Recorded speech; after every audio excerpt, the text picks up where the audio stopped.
12वें अध्याय में भक्ति योग का वर्णन है।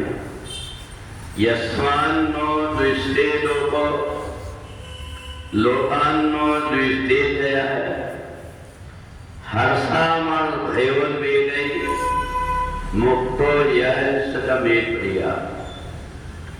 भगवान कहते हैं कि जिनसे कोई भी प्राणी दुखी नहीं होता और जो किसी प्राणी को दुखी नहीं करता,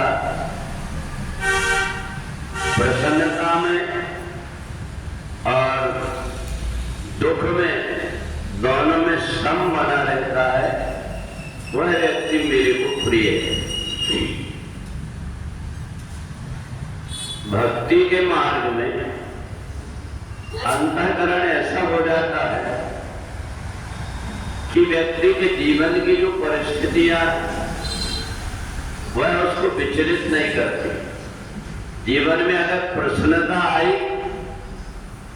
तो भी वो आनंद में रहता है, जीवन में अगर कभी कोई दुख आया तो भी ज्यादा परेशान नहीं रहता। ऐसा व्यक्ति परमात्मा के निकट पहुंच गया है, ऐसा भगवान ने भक्ति योग में बताया। जो व्यक्ति दूसरों को भयभीत करता है, दूसरों को भय देता है, उस व्यक्ति के मन के अंदर अशांति नहीं होती। और इसलिए जो व्यक्ति अपने अंदर से दूसरों का थोड़ा सा भी अहित करने का जिसका मन रहता है, तब तक कि उस व्यक्ति का मन अशांत रहता है। उसको बार बार ये लगता है कि मेरे से ये व्यक्ति दुखी रहता है, और इसलिए वो अपने अंतःकरण को ऐसा बना लेता है, मेरे किसी कर्म से, मेरे किसी व्यवहार से किसी को कोई कष्ट तो नहीं हो रहा। और जब ऐसी उसकी धारणा बन जाती, ऐसा उसका स्वभाव बन जाता है, तो दूसरे जीव जंतु भी उस व्यक्ति के निकट चले जाते, उनको भी भय नहीं रहता। उनको ये पता रहता है ये व्यक्ति न दूसरों को दुखी करता है और न इसके मन में दूसरों को दुखी करने के विचार आते हैं। तो हिंसक जीव जंतु भी उस व्यक्ति के पास में जाकर के और उसके साथ में मित्रता का व्यवहार करने लगते हैं। और इसलिए जंगल पहाड़ों में रहने वाले संत ऋषि मुनि महात्मा जो दूसरों को नहीं सताते, जितने भी हिंसक जीव हैं उनके पास में आकर के बैठ जाते हैं, उनको जरा सा भी भय नहीं रहता ये व्यक्ति मेरे को सताएगा, और इसलिए वो जीव जंतु भी उसको नहीं सताते।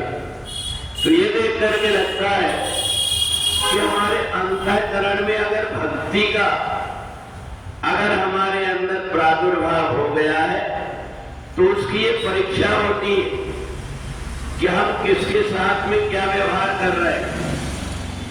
अपने स्वार्थ के लिए तो हर व्यक्ति दूसरों का उपयोग कर लेता है, परंतु बिना स्वार्थ के अगर कोई व्यक्ति किसी को मेरे द्वारा कष्ट ना हो इसका ध्यान रख लेता है, तो उसके अंदर भक्ति का जो रास्ता है धीरे धीरे उसको परमात्मा की तरफ ले जा देता है।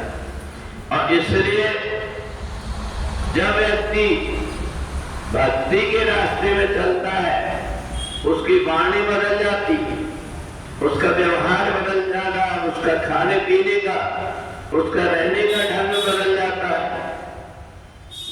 परंतु जिस व्यक्ति के अंदर ये अभिमान होता है कि मैं ही सब कुछ हूं, दूसरा व्यक्ति कुछ नहीं, तुच्छ है, ऐसा मान करके दूसरों का अपमान करता है, दूसरों को सताता है, वह भक्ति के रास्ते में आगे नहीं बढ़ पाता।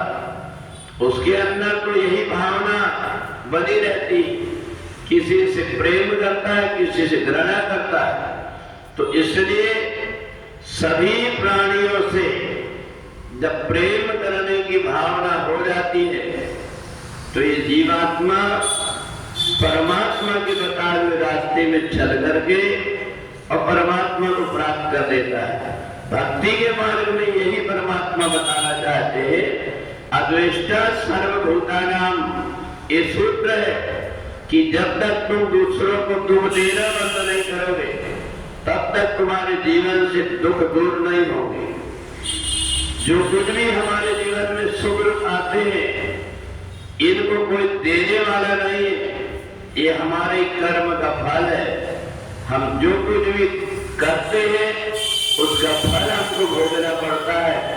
तो ऐसा मान करके जो व्यक्ति भक्ति के मार्ग में चलता है और दूसरों को सताने का सपने में भी नहीं सोचता, वो धर्म नहीं होता।